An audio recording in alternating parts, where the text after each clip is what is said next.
Selamat pagi, Bapak, Ibu, Saudara sekalian yang kami kasih dalam Tuhan Yesus Kristus. Selamat berjumpa kembali dengan kami dari Restoration Christian Church di Los Angeles. Saya Hari Lee, Gembala Sidang. Hari ini, hari Minggu tanggal 18 Agustus tahun 2024, kita akan membahas sebuah topik yang saya beri judul Pelita Tubuh, yang akan kita ambil dari kitab Injil Matius pasal yang ke-6 ayat 22 dan 23. Kita awali dengan doa.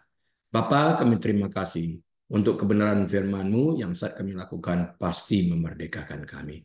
Berbicara kepada kami Tuhan, kami memilih untuk membuka pintu hati kami selebar-lebarnya. Bantu kami untuk menjadi pelaku yang aktif akan kebenaran firman-Mu ini. Bersyukur menerima kebenaran firman-Mu di dalam nama Tuhan Yesus.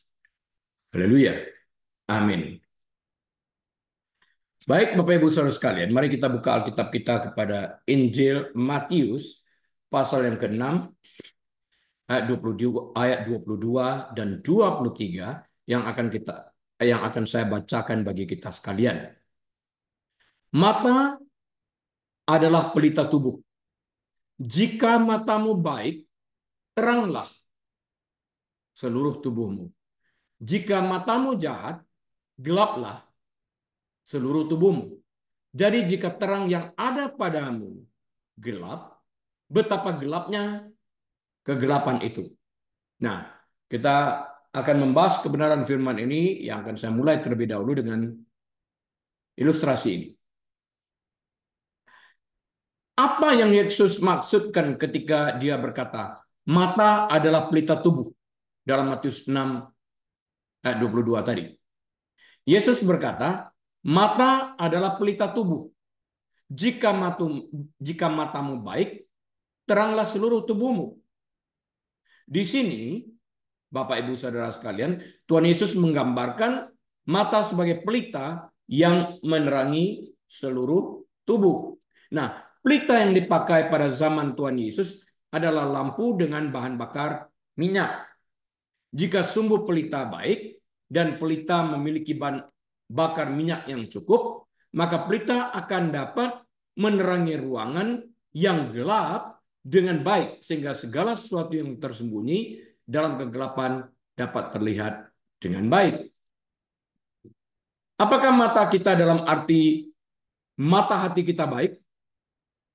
Sehingga mata kita yang merupakan pelita dapat menerangi seluruh tubuh kita. Jika mata kita menerangi seluruh tubuh kita, maka penampilan kita dalam kehidupan sehari-hari dapat mudah dilihat oleh setiap orang yang berada di sekitar kita. Perilaku dan karakter kita akan menjadi sorotan khalayak ramai. Amsal 20 ayat 7 mengatakan, roh manusia adalah pelita Tuhan yang menyelidiki seluruh lubuk hatinya. Yang tadi dalam Matius 6 ayat 22, mata adalah pelita tubuh. Amsal 20 ayat 7, roh manusia adalah pelita Tuhan. Kalau mata pelita tubuh, roh manusia adalah pelita Tuhan yang menyelidiki seluruh lubuk hatinya. Dengan demikian, roh kita menerangi lubuk hati kita karena roh kita adalah pelita Tuhan. Apa yang terdapat dalam hati kita? Kejahatankah? Percabulankah? Tipu muslihatkah? Pembunuhankah? Keserakahankah? Iri hatikah? Hujat? Kesombongan? Atau kebebalan? Apa yang ada dalam hati kita? Semuanya ini akan terlihat dengan jelas dalam karakter kita. Mata kita adalah pintu masuk ke hati dan pikiran kita.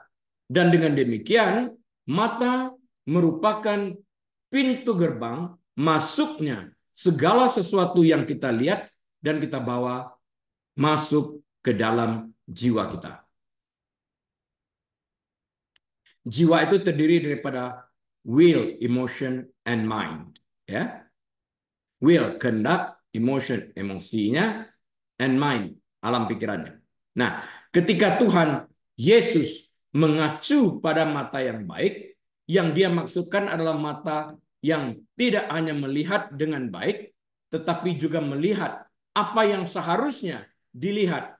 Artinya penekanannya pada cara melihat dan melihatnya dengan baik, dalam arti dengan seksama dan penuh perhatian. Bukan hanya apa yang kita lihat, tapi bagaimana kita melihat dan memahami apa yang kita lihat, yang membuat perbedaan antara kesalehan dan kefasikan, antara terang dan gelap.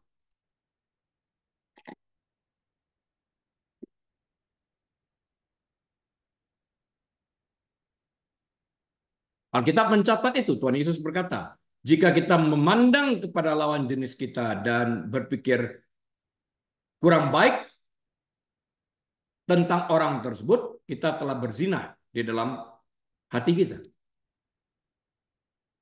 Dan Tuhan mengetahui di dalam hal ini, karena roh manusia tersebut merupakan pelita Tuhan yang menyelidiki seluruh lubuk hatinya. Apa yang ada di dalam hati kita ini? Tuhan tahu. Dan itu tampil dari perilaku kita, dari karakter kita, dari sikap kita. Orang akan melihat akan hal tersebut. Mata yang buruk mengarah pada persepsi yang buruk. Tetapi jika mata kita baik, seluruh pribadi kita akan diterangi. Jika kita berada di ruang yang terang, kita melihat semuanya dengan jelas. Kita dapat bergerak di sekitar ruangan di mana kita berada. Kita dapat mengatasi rintangan yang ada karena terang dan menemukan apapun yang kita cari. Tetapi berjalan dalam kegelapan akan mengakibatkan kita tersandung dengan kemungkinan jatuh. Dan dalam keadaan gelap, kita akan meraba-raba sesuatu yang aman untuk menjadi pegangan kita. Maka kita dapat, mata kita dapat digunakan untuk melihat apa yang baik atau untuk melihat apa yang jahat. Apa yang bermanfaat atau apa yang berbahaya. Dan hal-hal yang kita lihat akan berpengaruh terhadap apa yang kita rasakan. Apa yang kita rasakan akan mempengaruhi seluruh keberadaan kita. Jika kita merasakan kebaikan, itu akan terpancar keluar dari dalam hati dan pikiran kita. Tetapi jika kita membiarkan mata kita terpaku pada kejahatan, kita sangat terpengaruh oleh apa yang kita lihat, sehingga kegelapan sebenarnya mulai memancar dari dalam dan dapat merusak kita dan orang-orang di sekitar kita. Ya, jika kita melihat ketidakadilan terjadi di lingkungan di mana kita berada, atau ketidakadilan terjadi di tempat yang seharusnya menjamin terjadinya keadilan, seperti di tempat pengadilan. Lihat Pengkhotbah 3:16. Maka jiwa kita pun akan tersiksa dan merana terhadap ketidakadilan yang kita saksikan dengan mata kita sendiri.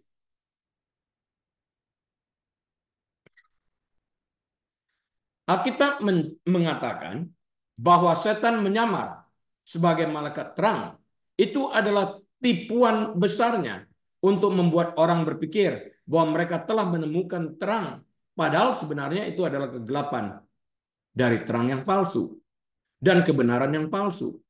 Niatnya adalah untuk membutakan kita terhadap kebenaran dan merusak pikiran kita. Dan dia mempergunakan mata kita untuk masuk ke hati kita. Dia memamerkan di hadapan kita segala macam kejahatan, dari banjir pornografi di internet hingga rentetan barang-barang dunia yang tidak berujung, yang menarik dorongan materialistis dari kita sekalian. Iblis menipu kita untuk percaya bahwa hal-hal yang bersifat duniawi ini akan membuat kita bahagia. Keinginan kita akan terpenuhi secara materialistis. Padahal semua itu merampas kebahagiaan yang sesungguhnya kita dambakan. Kebahagiaan yang sejati. Iblis ingin agar kita membiarkan semakin banyak kegelapan masuk ke dalam pikiran kita melalui buku-buku yang kita baca, melalui film-film yang kita tonton, dan gambaran-gambaran yang kita biarkan tetap ada di depan mata kita. Dengan cara itu, cahaya kemuliaan Allah yang bersinar di wajah Yesus Kristus menjadi kabur bagi kita. Meskipun terang ada di mana-mana, seperti matahari di siang hari, cahaya yang menyala-nyala dan menyilaukan. Jika mata kita terus-menerus berfokus pada dosa, cahaya yang kita lihat bukanlah cahaya sama sekali.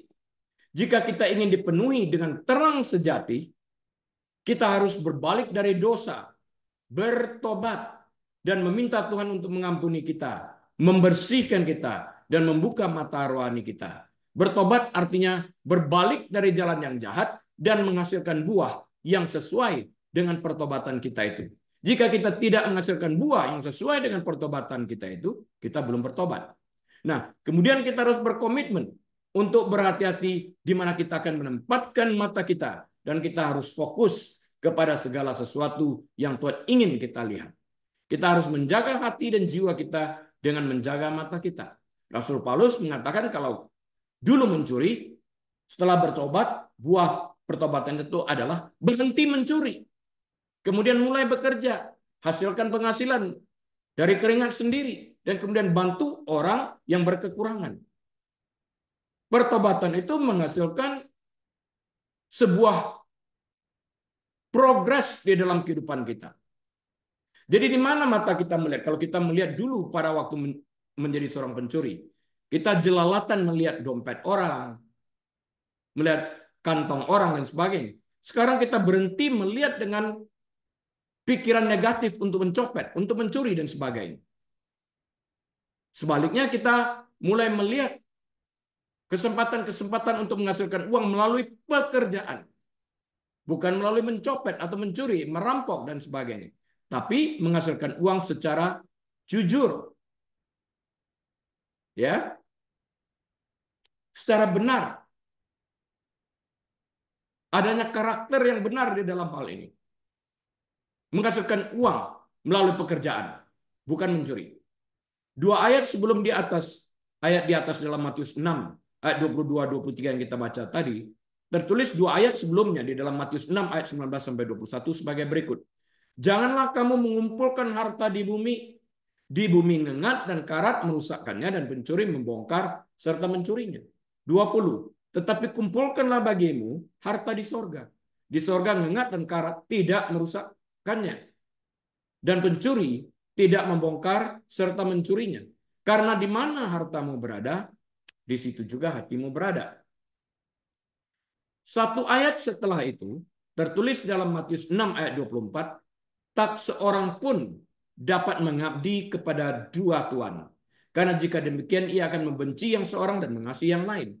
Atau ia akan setia kepada yang seorang dan tidak mengindahkan yang lain. Kamu tidak dapat mengabdi kepada Allah dan kepada Mammon. Oleh karena itu ayat sebelum dan sesudah Matius 6 ayat 22-23 berhubungan dengan harta dan uang. Kemana kebenaran yang kita temukan jika kita mengabaikan ayat 22-23 adalah bahwa ayat 19 sampai 21 akan terkait dan tidak terpisahkan dalam pengertiannya dengan ayat 24.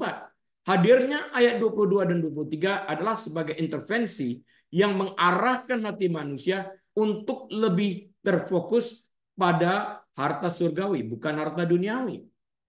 Intinya adalah hargai Allah di sorga yang tidak ternilai, yang memberikan kehidupan kepada kita dan mencukupi seluruh kebutuhan hidup kita dan bukan uang di bumi.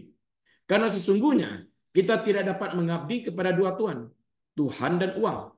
Jadi mengapa Yesus menghubungkan dua perkataan tentang uang dan Tuhan ini dengan perkataan tentang mata yang baik dan mata yang jahat? Apa hubungannya? Dia koneksikan, dia menghubungkan antara uang dan mata ini.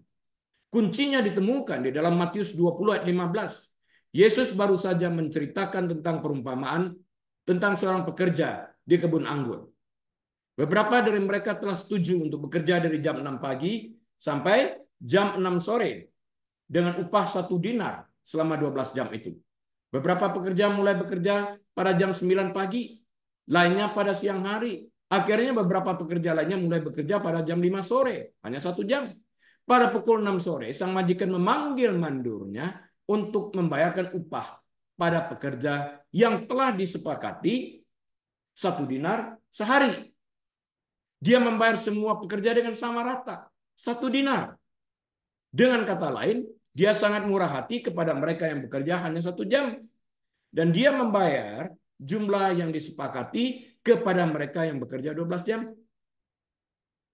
Mereka yang bekerja sepanjang hari mengeluh kepada tuan rumah. Matius 20 ayat 11. Mereka marah karena mereka yang bekerja sangat sedikit dibayar begitu banyak. Kemudian sang guru menggunakan ungkapan tentang mata yang jahat. Yang sama seperti yang tertulis dalam Matius 6 ayat 23. Matius 6 ayat 23. Dia berkata, "Tidakkah aku bebas mempergunakan milikku menurut kehendak hatiku, atau iri hatikah engkau karena aku murah hati?" Matius 20 ayat 15. Iri hati di sini muncul karena mereka memiliki mata yang jahat pada saat mereka melihat kemurahan sang majikan. Sayangnya, klausa terakhir itu adalah parafrase total, bukan terjemahan. Atau iri hatikah engkau karena aku murah hati? Adalah parafrase dari atau apakah matamu jahat karena aku baik? Mata jahat di sini sejajar dengan mata jahat dalam Matius 6 ayat 23. Iri hati, dengki, karena Yesus bermurah hati.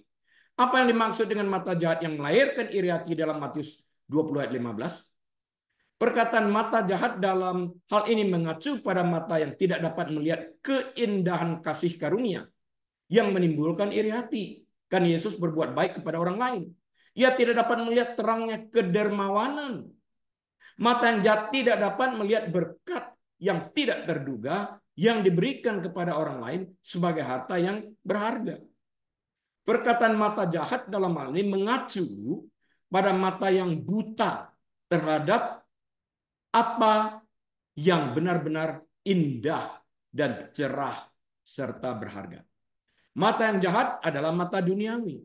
Mata yang jahat melihat uang dan hadiah materi sebagai sesuatu yang lebih diinginkan daripada tampilan indah dari kemurahan hati yang bebas yang lahir dari kecintaan kepada Tuhan. Kemerdekaan seutuhnya untuk melakukan sesuatu yang baik. Melakukan yang jahat itu dikejar hukum. Melakukan yang baik tidak ada hukum yang menentang akan kebaikan itu. Itu mata yang baik. Indah melihat keindahan yang dilakukan Tuhan di dalam hal ini. Itulah sebenarnya apa yang dimaksud dengan mata yang jahat dalam bab 6 dari khotbah di bukit. Dan makna itu melahirkan ayat 22 dan 23 kesesuaian yang sempurna antara perkataan tentang harta yang sejati. Dan perlunya memilih antara penguasaan diri dengan mengutamakan Allah dan penguasaan diri terhadap uang. Manusia harus berkuasa atas uang dan bukan sebaliknya. Contoh yang dapat kita lihat tertulis dalam Markus 14 ayat 3 sampai 9, di mana Markus menceritakan tentang seorang wanita yang memecahkan leher buli-buli yang berisi minyak, narwastu yang mahal, dan mencurahkan minyak itu atas kepala Yesus.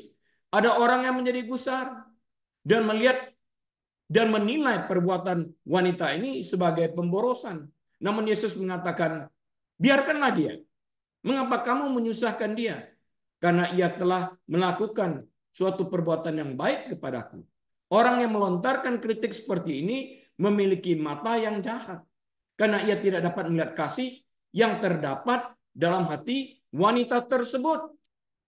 Jadi alur pemikirannya akan seperti ini. Jangan menimbun harta di bumi, tetapi simpanlah hartamu di surga.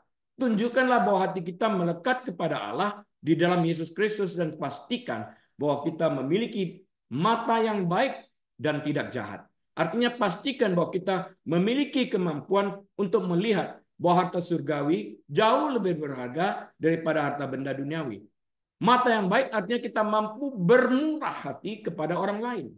Apakah pada waktu kita melihat saudara-saudara kita yang lain, sedang dalam kesukaran, kita memiliki mata yang baik, kita memiliki sikap proaktif dan aktif, mengulurkan tangan untuk membantu. Ketika mata kita mampu melihat hal-hal yang kita lihat dengan cara ini, maka kita memiliki mata yang baik. Ketika kita tidak memiliki kemampuan untuk melihat dengan cara ini, maka sinar yang ada pun akan menjadi gelap.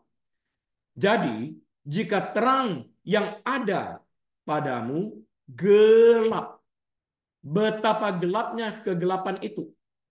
Matius 6 ayat 23. Jangan sampai mata kita dibutakan oleh uang, sehingga hidup kita diperbudak, diperhamba oleh uang yang membuat kita terlena, sehingga kita meninggalkan Tuhan yang tak terbatas nilainya. Contoh dalam Alkitab adalah Demas yang meninggalkan Paulus, teman sepelayanannya, karena ia telah mencintai dunia. Ini artinya Demas memilih dunia daripada Tuhan yang dilayaninya. 2 Timotius 4 ayat 10.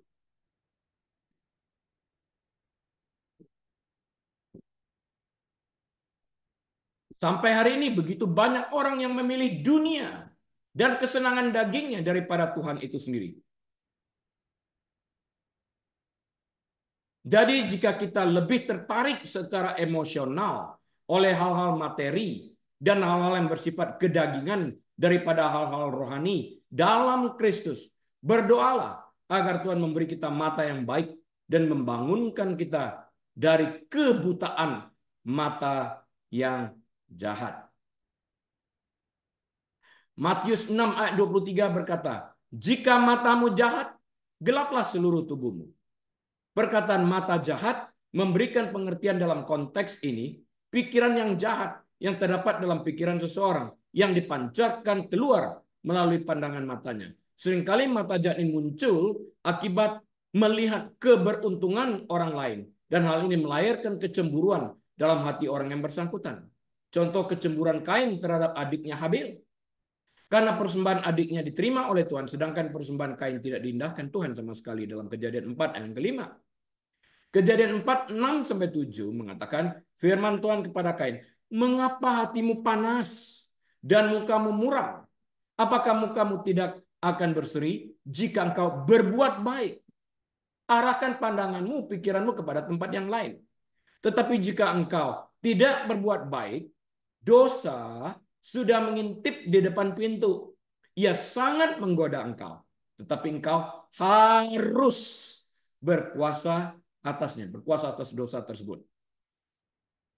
Kain melihat persembahan Habil, adiknya diterima, sedangkan persembahannya tidak diindahkan Tuhan. Hal ini membuat hati Kain panas dan mukanya muram. Pada saat itulah dosa mengintip Kain, karena Kain mengizinkan pikiran jahat masuk dalam hati dan pikirannya. Tuhan secara konkret memperingatkan Kain untuk menguasai dosa yang menggodanya dengan jalan untuk tidak memberi makan kepada kehendak dosa. Artinya tidak memelihara kehendak dosa dalam hati. Kain dapat belajar dari kesuksesan Habil adiknya dan memperbaiki cara untuk membawa persembahan kepada Tuhan agar dapat diterima. Di sini kita melihat berkali-kali terjadi. Orang mengerti firman Tuhan, melihat kebenaran pada firman Tuhan, tapi memilih untuk melakukan hal yang lain yang bertentangan dengan kebenaran firman Tuhan. Sehingga dia mengalami konsekuensi daripada pilihan yang tersebut yang kurang baik nantinya. Membunuh Habil adiknya bukanlah solusi, karena sesungguhnya Kain belum melakukan apa yang benar. Dengan membunuh adiknya sekalipun telah diperingatkan secara jelas oleh Tuhan, Kain sesungguhnya telah membuat sebuah persoalan yang baru. Kain menumpukkan kesalahan baru di atas kesalahan lainnya yang belum diselesaikannya. Matius 6 ayat 23 digenapi oleh Kain. Jika matamu jahat, gelaplah seluruh tubuhmu. Jadi jika terang yang ada padamu menjadi gelap, betapa gelapnya kegelapan itu. Saya ulang. Jadi jika terang yang ada padamu gelap, betapa gelapnya kegelapan itu. Kain merencanakan dosanya, yaitu merencanakan untuk membunuh Habil, adiknya. Dosa ini lahir dalam hati Kain dan dilaksanakan pada saat Kain mengajak Habil adiknya ke padang. Kejadian 4 ayat ke-8. Saya membuat catatan di sini tentang orang-orang Farisi. Orang Farisi pada umumnya memiliki mata yang jahat. Saya katakan pada umumnya, artinya tidak semua orang Farisi demikian. Memiliki mata yang jahat karena mereka iri melihat begitu banyak orang yang disembuhkan Yesus pada hari Sabat. Mereka tidak dapat melihat kemurahan hati Yesus terhadap orang-orang yang disembuhkannya. Mata mereka tertuju pada hari Sabat, bukan pada kesembuhan, bukan pada kemurahan hati Tuhan, bukan. Ya, mata mereka hanya tertuju pada hari Sabat dan bukan perbuatan baik Yesus. Yesus mengatakan dalam Markus, maaf. Yesus mengatakan dalam kitab Injil Markus pasal yang kedua, ayat 27 sampai 28. Hari Sabat diadakan untuk manusia dan bukan manusia untuk hari Sabat. Ayat 28. Jadi anak manusia adalah juga Tuhan atas hari Sabat. Anak manusia, yaitu Yesus Kristus, adalah juga Tuhan atas hari Sabat. Jadi dia berkuasa atas hari itu. Mata jahat juga disebut sebagai mata iri. Karena melihat dengan perasaan iri akan keberuntungan orang lain. Menurut tahayul, orang yang marah dapat menularkan kutukan, disadari atau tidak. Hanya dengan melihat seseorang atau dengan mata iri, ya, melihat seseorang dengan iri hati. Katakanlah demikian. Ya. Ini menghasilkan sesuatu kejahatan dalam alam pikiran itu sendiri. Mata jahat dikatakan membawa penyakit pada apapun, mulai dari ternak hingga pohon buah-buahan hingga manusia. Ini dipercaya orang. Upaya takhayul untuk menangkal mata jahat dengan mempergunakan manik-manik, jimat atau mantra-mantra. Namun hal ini tidak berlaku bagi orang Kristen. Beberapa terjemahan dari Markus pasal yang ke-7 ayat yang ke-22 memasukkan mata jahat, an evil eye, sebagai salah satu dosa yang dimulai dari hati. Bahasa Yunaninya adalah ophthalmos poneros. Secara harfiah berarti ophthalmos poneros ini berarti mata jahat. Namun mata jahat dalam ayat ini bukan referensi untuk sesuatu yang bersifat takhayul. Apa yang Yesus katakan adalah seseorang yang ingin melibatkan dirinya dalam kejahatan, cari masalah. Dalam bahasa modern kita, hari ini kita sebut mencari masalah. Looking for trouble. Sebagian besar terjemahan hari ini menerjemahkan frasa tersebut sebagai iri hati. Mari kita lihat perbedaan pola pandang antara lalat dan lebah. Mata lalat misalnya hanya terarah pada sampah, sedangkan lebah matanya terarah pada kembang. Lalat tidak tertarik pada kembang, dan sebaliknya lebah tidak tertarik pada sampah. Jika kita bergaul dengan orang yang memiliki visi lalat, maka fokus kita hanya pada sampah. Dan kita hidup dalam gelimangan sampah dosa, dan hidup kita pun tidak produktif. Itu yang terjadi. Pergaulan yang baik dirusak oleh kebiasaan yang baik, dirusak oleh pergaulan yang jahat. Kata 1 Korintus 15. Ya. Sebaliknya jika kita bergaul dengan orang yang memiliki visi lebah, maka mata kita akan senantiasa terarah pada kembang dan hidup kita akan menjadi sangat produktif dan kreatif dalam menghasilkan bermacam-macam madu. Menghasilkan bunga. Fokus pembicaraan kita pun akan lebih banyak berpusat bagaimana menghasilkan bermacam-macam madu. Daya kreativitas kita akan meningkat.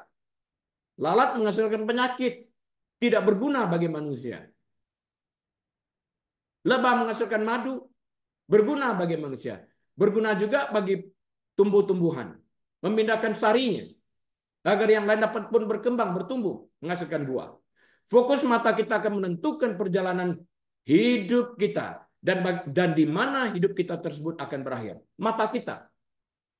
Karena setelah kita melihat, kita mendapatkan ide-ide.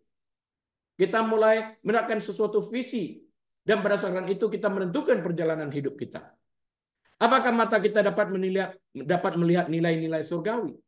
Jika teman-teman sepergaulan kita memiliki karakter yang baik, maka mata kita pun akan tertuju pada nilai-nilai yang kita temukan dalam pergaulan keseharian kita. Karena Alkitab pun dalam 1 Korintus pasal 15, 1 Korintus 15 ayat 33 yang saya katakan tadi, memperingatkan kita, pergaulan yang buruk merusakkan kebiasaan yang baik.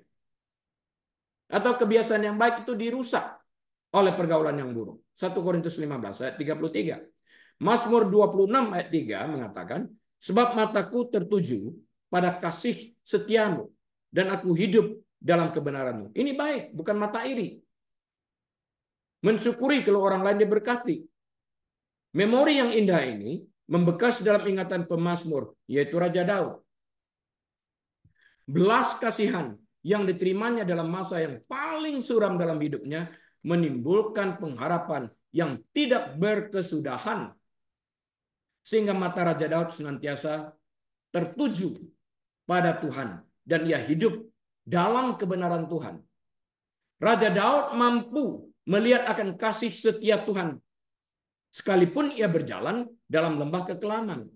Sesuatu yang mungkin diabaikan atau terlewatkan oleh orang lain saat mereka berada dalam masa yang paling suram. Namun Daud mata terpaut pada Tuhan yang selalu melakukan kebaikan di dalam kehidupannya. Ia bergaul erat dengan Tuhan. Itu karena itu dia mengetahui segala kebaikan berasal daripada Tuhan. Ia sumber segala kebaikan. Dia author segala kebaikan. Pengalaman indah bersama Tuhan ini tidak dapat terhapuskan begitu saja. Karena pengalaman ini memiliki nilai-nilai surgawi yang pasti akan membekas dalam jiwa orang yang mengalaminya. Kebaikan Tuhan kepada kita harus ada di depan mata kita sebagai motif yang menggerakkan perilaku kita.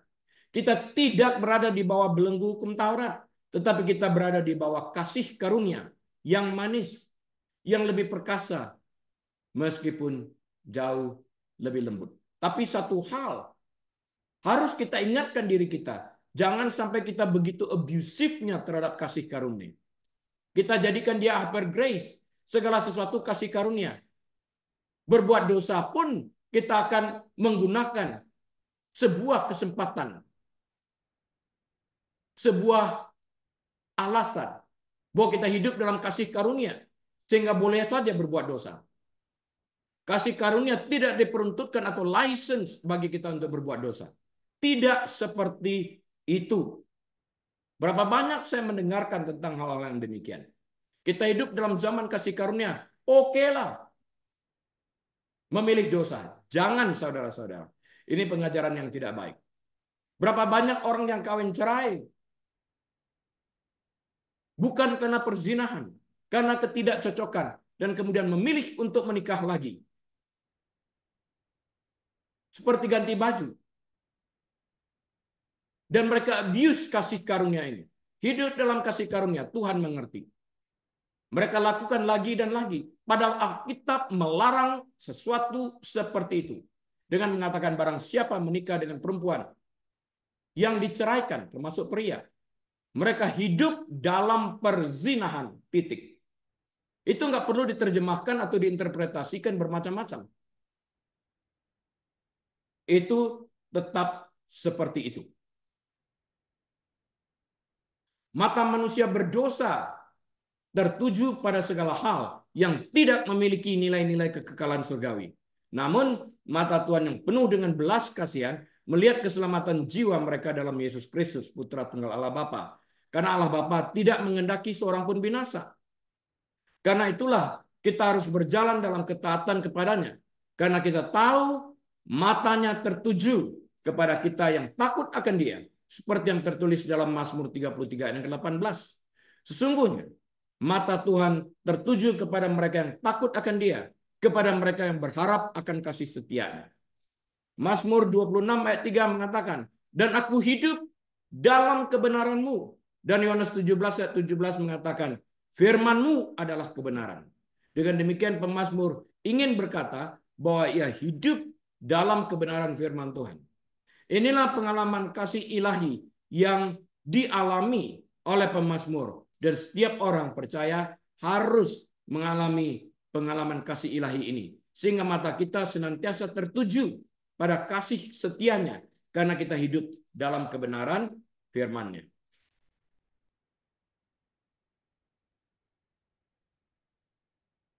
Pengalaman seperti ini hanya dapat diperoleh jika kita sungguh-sungguh hidup dalam kebenaran firman-Nya. Artinya menjadi pelaku firman dan bukan hanya pendengar saja. Sehingga suatu saat kita pun dapat berkata, aku telah berjalan dalam kebenaran firman-Mu. Yesaya 14 ayat 52. Maaf, Yesaya 45. Yesaya 45 ayat 22. Dalam versi New King James Version mengatakan, look to me and be safe. Dalam bahasa Indonesia terjemahkan sebagai, berpalinglah kepadaku dan biarkanlah dirimu diselamatkan. Look to me. Pandang aku. Mari kita pandang salib Yesus dan mengerti apa yang terjadi di atas kayu salib tersebut. Sekarang mari kita melangkah lebih dalam lagi dengan melihat bagaimana Tuhan membukakan mata rohani seseorang seperti yang tertulis dalam 2 Raja-Raja pasal yang ke-6 ayat 16 dan 17. Jawabnya, jangan takut sebab lebih banyak yang menyertai kita daripada yang menyertai mereka. Lalu berdoalah Elisa, ya Tuhan, bukalah kiranya matanya supaya ia melihat.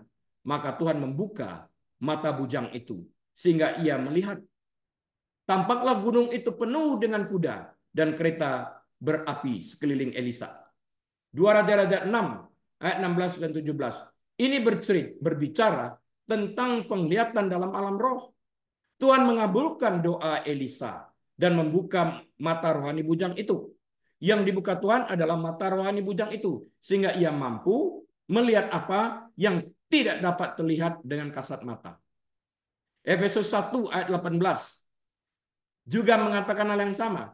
Dan supaya ia menjadikan mata hatimu terang, agar kamu mengerti pengharapan apakah yang terkandung dalam panggilannya, betapa kayanya kemuliaan bagian yang ditentukannya bagi orang-orang kudus. Pada saat mata hati kita terbuka, bukan saja kita dapat melihat apa yang tersembunyi di alam roh, tapi kemampuan kita untuk melihat kebenaran firman Tuhan akan dinyatakan sehingga kita mengerti firman Tuhan dan dapat meresponinya. Namun demikian 2 Korintus 4 ayat 3 sampai 4 mengingatkan kita sekalian, jika Injil yang kami beritakan masih tertutup juga, maka ia Injil itu tertutup untuk mereka yang akan binasa, yaitu orang-orang yang tidak percaya, yang pikirannya telah dibutahkan oleh ilah zaman ini, sehingga mereka tidak melihat cahaya Injil tentang kemuliaan Kristus yang adalah gambaran Allah. Yeskiel 12 ayat 2 menggambarkan tentang kebutaan mata rohani ini. Hai anak manusia, engkau tinggal di tengah-tengah kaum pemberontak yang mempunyai mata untuk melihat, tetapi tidak melihat. Dan mempunyai telinga untuk mendengar, tetapi tidak mendengar. Sebab mereka adalah kaum pemberontak. Dalam hal ini Yehuda menolak untuk percaya bahwa Allah akan membinasakan Yerusalem dan menyisihkan raja dari keturunan Daud. Karena mereka adalah umat pilihan Allah. Mereka merasa Tuhan akan tetap melindungi mereka kendati pun mereka hidup dalam gelimangan dosa. Karena itulah Tuhan menugaskan Nabi Yehezkiel untuk menjadi tanda bagi bangsa itu. Tertulis dalam Yehezkiel 12 ayat yang ke-6. Serta melukiskan dengan tindakan simbolik apa yang akan dialami bangsa itu sebagai akibat dari pemberontakan mereka. Di sini Yehezkiel memberikan 2 petunjuk dramatis lagi mengenai hukum Allah, mengenai apa? Hukuman Allah yang akan datang atas bangsa Yehuda. Yehezkiel 12 ayat 3 sampai 7 menggambarkan bahwa Yehezkiel harus memainkan peranan seorang tawanan yang dibawa ke tempat lain sambil meninggalkan segala sesuatu terkecuali yang sangat diperlukan untuk perjalanan. Nah, tindakan ini menggambarkan bahwa akan ada gelombang orang buangan berikutnya dari Yerusalem yang diangkat ke Babel. Hal ini juga mencegah para tawanan untuk menaruh harapan yang tidak realistis bahwa mereka sebentar lagi akan kembali ke Yerusalem. Dan selanjutnya dalam Yeskiel 12 ayat 17 sampai 20, Tuhan mengatakan secara terperinci apa yang akan terjadi dengan Yerusalem dan penduduknya. Nah, kesimpulan dari apa yang saya sampaikan pada pagi hari ini adalah sekarang kita dapat mengerti dengan mata jasmani kita dapat melihat segala sesuatu jika tempat di mana kita berada diterangi baik oleh sinar matahari maupun oleh lampu. Di tengah kegelapan malam pun, jika bulan cukup memadai, jika sinar bulan cukup memadai, kita dapat melihat pohon-pohon yang berada di depan kita, sehingga kita dapat menghindari benturan terhadap pohon tersebut. Hal yang sama berlaku bagi mata rohani kita. Pada saat mata rohani kita diterangi Tuhan, maka kita akan mampu melihat dan mengerti hal-hal yang bersifat rohani. Sehingga kita tidak lagi berjalan dalam kegelapan atau abuse, menjadikan grace menjadi hyper grace. Namun jika mata rohani kita tetap tertutup karena kita memiliki hati yang bebal dan hidup dalam pemberontakan terhadap Tuhan, serta pikiran kita dibutakan oleh ilah zaman ini, maka kita tidak akan mampu melihat cahaya Injil tentang kemudian Kristus yang adalah gambaran Allah. Artinya kita tetap hidup dalam kegelapan. Amin. Mari kita berdoa. Bapa Surgawi, hamba-Mu telah selesai berbicara. Biarlah Engkau terus berkarya di dalam kehidupan kami pribadi lepas pribadi. Jemaat yang dikasihi Tuhan, mari kita buka pintu hati kita selebar-lebarnya. Angkat kedua tangan kita, terimalah berkat Tuhan. Tuhan memberkati engkau dan melindungi engkau. Tuhan menyinari engkau dengan wajahnya dan memberi engkau kasih karunia. Tuhan menghadapkan wajahnya kepadamu dan memberi engkau damai sejahtera. Tuhan membuat engkau menjadi kepala dan bukan ekor, naik dan tidak pernah turun. Diberkati saat engkau masuk, diberkati saat engkau keluar. Diberkati bakulmu, diberkati tempat adonanmu, diberkati kesehatanmu, diberkati rumah tanggamu, diberkati pekerjaanmu. Apapun yang kau kerjakan dengan kedua tanganmu, Tuhan yang membuat engkau berhasil, sehingga nama Tuhan dipermuliakan. Dan biarlah kita membuka lembaran waktu kita dengan hati penuh dengan ucapan yang syukur dan terima kasih. Di dalam nama Allah Bapa yang penuh dengan kuasa untuk membantu kita damai sejahtera dari Tuhan Yesus dalam persekutuan yang manis dan erat bersama dengan Tuhan Allah Roh Kudus. Saat ini sampai selama-lamanya. Yesus Tuhan datang kali keduanya, menjemput kita semua yang percaya kepadanya. Semua umat Tuhan yang menerima berkat bersama-sama berkata, amin. Tuhan Yesus memberkati. Baik Bapak Ibu Saudara sekalian, atas kehendak Tuhan kita akan berjumpa kembali minggu depan. Tuhan Yesus memberkati. Saya Rili, mohon diri. Shalom.